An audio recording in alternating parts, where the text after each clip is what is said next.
Hello guys, வரும் 16 December 2024 2 asteroid வந்து பூமியை சேஃப் அண்ட் டிசஸில் கடந்து சென்றிருக்கு அப்படின்ட்டு நாசா வந்து தெரிவிச்சிருக்காங்க. அதை பற்றி தான் நம்ம இப்போ பார்க்க போகிறோம். இந்த மாதிரி புது புது அப்டேட்டை நீங்கள் பார்க்கணும், மறக்காம இந்த சேனல் வந்து சப்ஸ்கிரைப் பண்ணுங்கள். இப்போ அவங்க டீட்டெயிலாக பார்ப்போம்.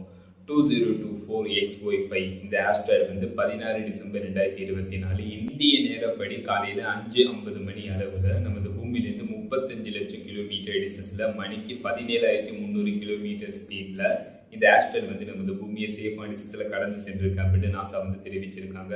அதுக்கப்புறம் 2024XB6 இந்த ஆஸ்ட்ராய்டு வந்து இந்திய நேரப்படி காலையில் 7:20 மணி அளவில் நமது பூமியிலேருந்து 66,90,000 கிலோமீட்டர் டிஸ்டன்ஸில் மணிக்கு 23,700 கிலோமீட்டர் ஸ்பீடில் இந்த ஆஸ்ட்ராய்டு வந்து நமது பூமியை சேஃபான டிஸ்டன்ஸில் கடந்து சென்றிருக்கு அப்படின்னு நாசா வந்து தெரிவிச்சிருக்காங்க.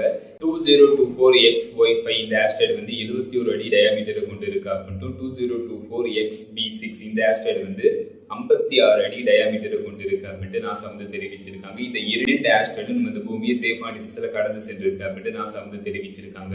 இந்த ஆஸ்ட்ராய்டு நமது சோலார் சிஸ்டத்துக்குள்ள நமது சூரிய குடும்பத்துக்குள்ள எத்தனை ஆஸ்ட்ராய்டு வந்து இருக்கு அப்படின்னு கேட்டீங்கன்னா, நமது சோலார் சிஸ்டத்துக்குள்ள நமது சூரிய குடும்பத்துக்குள்ள மார்ஸ் மற்றும் ஜூபிட்டர் பிளானட்டுக்கு இடைப்பட்ட பகுதியில் மெயின் ஆஸ்ட்ராய்டு பெல்ட்னு ஒன்று அமைஞ்சிருக்கு. அந்த மெயின் ஆஸ்ட்ராய்டு பெல்ட்ல 1.7 மில்லியன் ஆஸ்ட்ராய்டு வந்து அமைஞ்சிருக்கு. 17 லட்சம் ஆஸ்ட்ராய்டு வந்து மெயின் ஆஸ்ட்ராய்டு பெல்ட்ல வந்து இருக்கு. அந்த 17 லட்சம் ஆஸ்ட்ராய்டு வந்து சூரியனை ஆர்பிட் பண்ணிட்டு இருக்கு. நமது சோலார் சிஸ்டத்துக்கு வெளியே நமது சூரிய குடும்பத்துக்கு வெளியே கைப்பர் பெல்ட்னு ஒன்று அமைஞ்சிருக்கு. அந்த கைப்பர் பெல்ட்ல மார்ஸ் மற்றும் ஜூபிட்டர் பிளானட்டுக்கு இடைப்பட்ட பகுதியில் இருக்கிற 1.7 மில்லியன் ஆஸ்ட்ராய்டை விட 17 லட்சம் ஆஸ்ட்ராய்டை விட அதிகமான ஆஸ்ட்ராய்டு வந்து அந்த கைப்பர் பெல்ட்ல வந்து அமைஞ்சிருக்கு. இதில் உள்ள எல்லா ஆஸ்ட்ராய்டும் வந்து சூரியனை ஆர்பிட் பண்ணிட்டு இருக்கு. இதுல இருந்து ஏதாச்சும் ஒரு ஆஸ்ட்ராய்டு வந்து பூமியை நோக்கி வருதா அப்படின்ட்டு சயின்டிஸ்ட் மற்றும் ஆஸ்ட்ரோனமர்ஸ் வந்து மானிட்டர் பண்ணிட்டு இருப்பாங்க. அந்த மாதிரி மானிட்டர் பண்ணிட்டு இருக்கிறப்ப 16 டிசம்பர் 2024 2024XY5 எனும் ஆஸ்ட்ராய்டு 2024XB6 எனும் ஆஸ்ட்ராய்டு நமது பூமியை சேஃபான டிஸ்டன்ஸில் கடந்து சென்றிருக்கு அப்படின்னு நாசா வந்து தெரிவிச்சிருக்காங்க.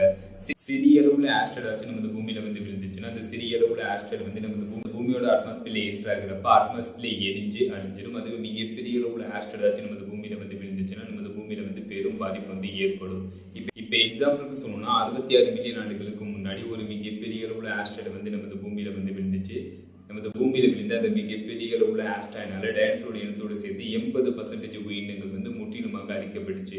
அதாவது 66 மில்லியன் ஆண்டுகளுக்கு முன்னாடி நமது பூமியில விழுந்த ஒரு மிகப்பெரிய அளவுல ஆஸ்ட்ராய்டுனால நமது பூமியில ஒரு கொடூரமான அழிவு வந்து ஏற்பட்டுச்சு. அதனால ஏதாச்சும் ஒரு ஆஸ்ட்ராய்டு நமது பூமியை நோக்கி வருது அப்படின்ட்டு சயின்டிஸ்ட் மற்றும் ஆஸ்ட்ரோனமர்ஸ் வந்து மானிட்டர் பண்ணிக்கிட்டே இருப்பாங்க. ஃபைனல் இந்த வீடியோ எப்படி இருந்துச்சுன்னு கமெண்ட் பண்ணுங்க. See you.